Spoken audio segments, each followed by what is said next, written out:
Matulin ang takbo ng kotseng ito nang makuhanan ng CCTV sa Kawit, Cavite.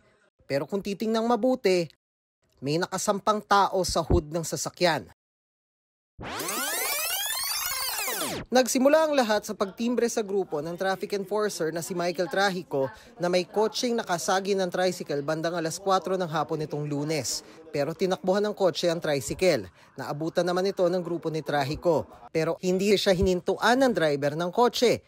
Kaya ang ginawa ni Trajico, iniharang ang sarili at napasampa pa sa hood ng kotse. Itigil mo ate, itigil mo.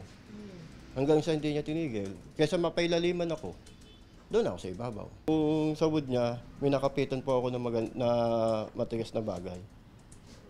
Pinipigil ko pa nga po sila, sabi ko sa nanay, "Nanay, patigilin niyo po, patigilin niyo." Humigit kumulang 15 minuto anya siyang nakasabit hanggang sa makarating sa bahay ng driver. Pagdating sa harapan ng bahay nila, pagbaba niya, minura niya pa ako. Magdemanda ka. Yung nanay nandoon. Hiningi ko sa nanay niyo yung license. Ang sabi ng nanay nung pumasok paglabas, ayaw ibigay na. Inihahanda na ni Trajico at ng Kawit Traffic Management Group ang mga posibleng reklamo laban sa driver kabilang ang direct assault. Pinademanda ko yung driver ng sasakyan. Babanggain niya yung enforcer ko eh. Kung nahulog yun, di patay. May nagme-message na umano kay Trajico at inuudyok siyang makipag-areglo na lang. Pinuntahan namin ang bahay ng driver. Hinarap ako ng nagpakilalang kapatid niya pero sinabing hindi muna sila magbibigay ng komento habang naghihintay ng abiso legal.